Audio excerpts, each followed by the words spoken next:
So this morning, we're going to be joined inside of our early morning meds by none other than Mr. Delano Williams. He's the acting PR manager, National Water Commission. He is online. We say good morning to you. Morning, Mr. Williams. Hi, morning, gentlemen. How are you doing? We're good. We're dry. I'm almost parched. Welcome to the program. Welcome to the areas of the 99, sir. Your job, a very challenging one at this time, because you are the man tasked with getting the information out, reinforcing to the nation that we are under drought condition and there are certain do's and don'ts. That is correct? That is correct. And I like that you opened up with a very interesting observation, which might take us a lot longer to discuss, but notwithstanding, the job is what it is. We're happy to be able to communicate, and we're happy to be on a platform like this one where we can share with the public what is happening with water supply, what is happening with the weather, and how that is adversely impacting our livelihood, our access to reliable water supply, and how the NWC is managing with this reality. Okay, so Shells, I'm going to have you jump into the conversation here. Yeah, man, no problem. All right, so Mr. Williams, I want to start off first by talking about the current water lock-off situation that members of the public are experiencing, especially in Kingston. How long, and St. Thomas as well, how long will this continue? Well, your guess is as good as mine. We are doing, I think we're doing the same thing in that either hoping or praying for rain. And as long as we have dry weather or really low inflows like we're having now, then we expect that we won't have a choice but to keep the water supply regulations in place. We just don't have enough water coming into the main systems, especially in Kingston, to relax the water restrictions. If anything, we are actually still declining. And it's really just a testament to the NWC's management over the past several months.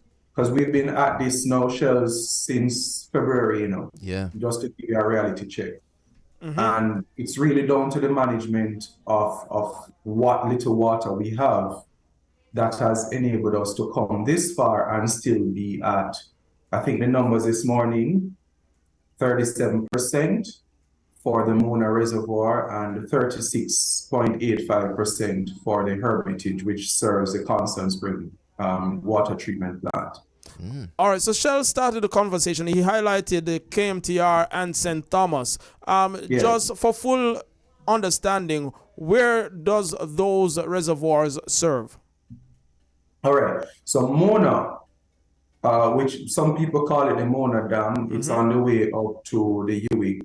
That system serves the eastern side of the city. So areas like a section of Ligoni going down Old Hope Road, Mountain View, Deanery Road, New Kingston, section of Crossroads, downtown Kingston. That's the Mona system. And right now, we are able to serve those communities between 6 a.m. and 6 p.m. on a daily basis. Right? I want to also include Central Kingston and areas like Manly Meadows and areas of Windward Road. All right. And so like a large community such as St. Catherine, how is St. Catherine serviced? So St. Catherine, depending on where you are, you might be served by the Spanish Town treatment plant, which is situated near Job's Lane. That serves Spanish Town and environs, a little bit along Old Harbour Road, St. John's Road. Now, if you're in Portmore, you're served by a series of wells that are situated in Portmore itself. We call those the Goshen Pen system. So Government Park, Halfway Tree Well, Cookson Pen, those are closer to the greater Portmore side. The other side of Portmore is served from a series of wells we call Eastern Headworks. They are in the Rio Cobre Valley. And they bring water through the Bogwalk Gorge and then into Portmore. So Westport, Portmore Town Center, Bridgeport, Bridgeview, and Port Henderson Road. That section including Kmart Gardens, Cedar Grove. Those are served by the Eastern Headwork system.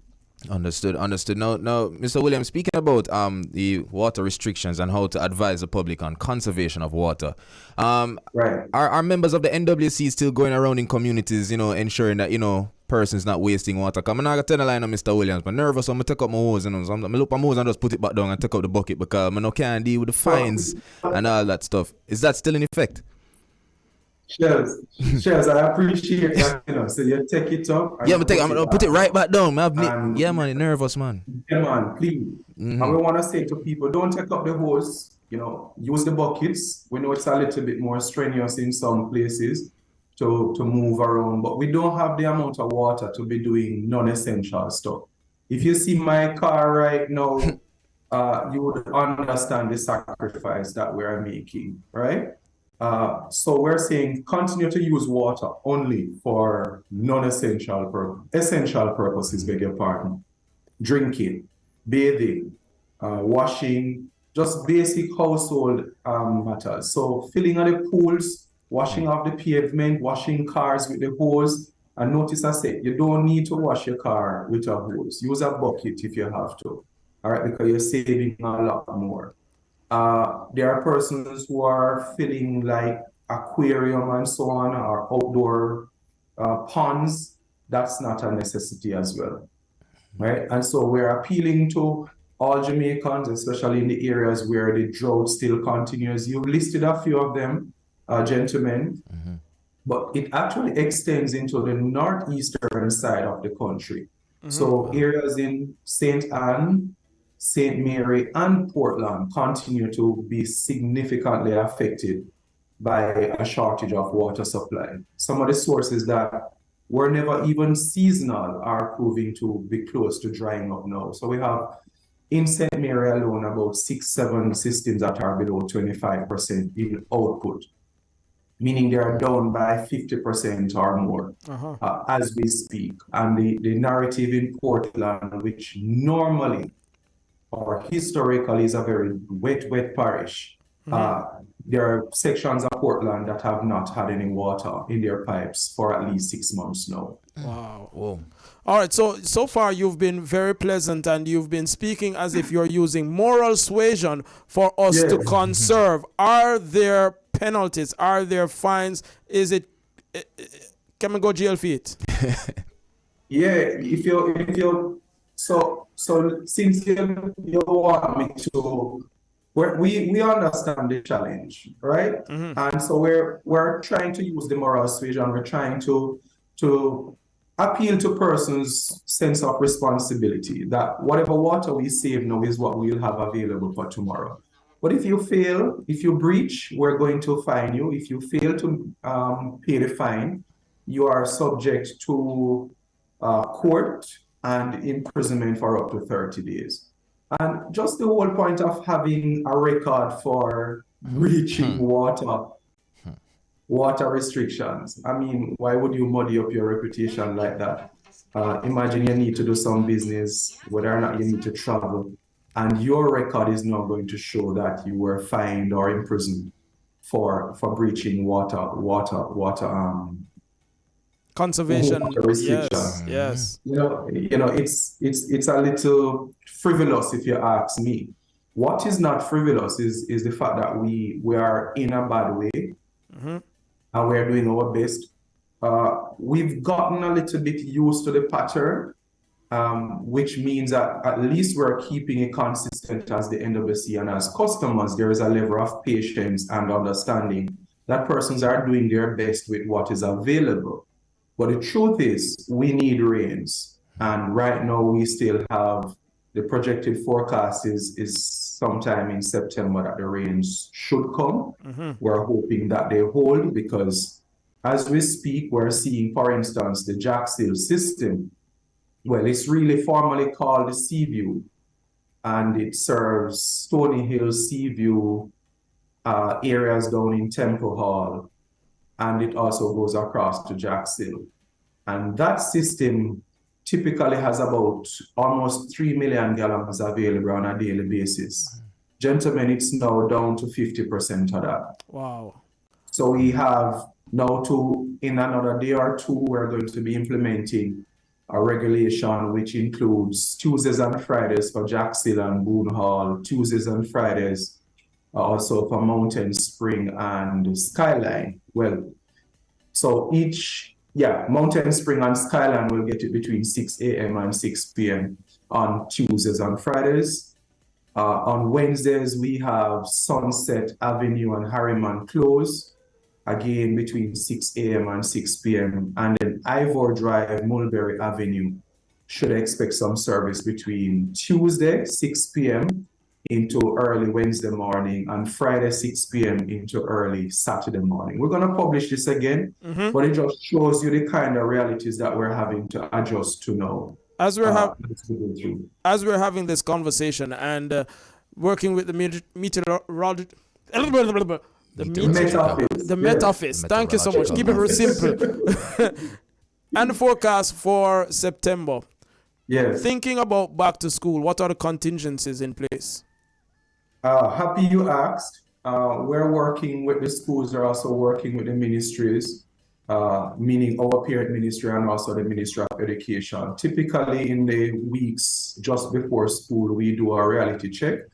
The schools that will require trucking, we coordinate with them, principals, their maintenance teams, and we arrange. So we set up a schedule that can ensure that the schools have water on a reliable basis in order to ensure that the operations are not disrupted. Awesome. And this will continue for as long as necessary. So what that might force is just an impact, a ripple effect on the rest of the network if we're having to divert the trucks to target the schools on a more frequent basis.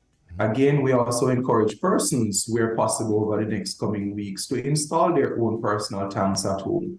Whether it's a 200, whether it's a 400, if you can manage more. If you just have 2 blue barrels that you got from foreign, you can sterilize them and set them up so that you have some storage in case, the water supply is not as regular as you would like. Oh, man. Now, Mr. Williams, there's a conversation that Ruddy kicked off the interview with, and I'm curious to find out more about this.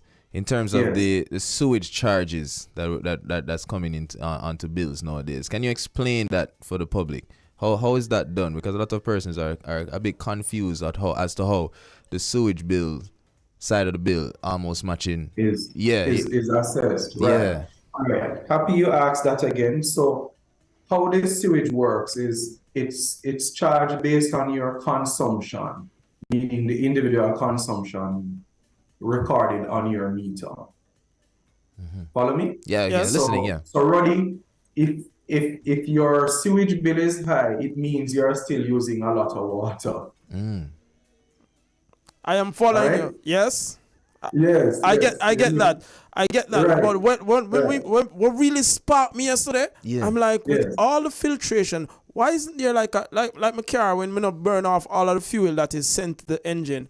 There's a process, there's a recycling. I say, we need to have a conversation. We really need to understand why isn't water being recycled, And then, yes. So you're going a little high tech now. That will have to be part 2 of the conversation. You understand? But believe you me, I'm going to come back at you and I want you to explain, because I don't know if it was last year or the year before, but when we hit the drought situation and some people were going into panic mode, they were like, so what, we can't desalinate the sea? What, we can't go to the sea and get water? So... Right. So we're looking at alternative measures. I can tell you that those are some of the options. The solar panels that are on the Mona Reservoir, I had a picture up earlier, I'll reshare it with you. That also helps to preserve what we have. But we're looking at the options. Some of them are not necessarily ready to go now.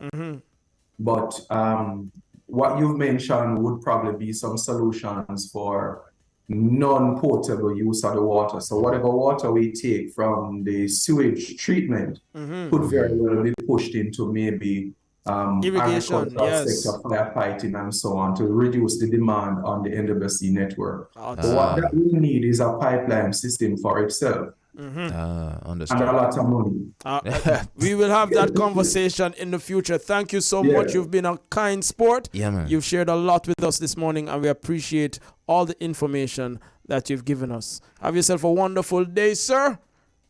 Thank you, sirs. Respect. Respect, Mr. Williams. Big Catch up. you next time. That was Mr. Delano Williams. He is the acting PR manager, National Water Commission.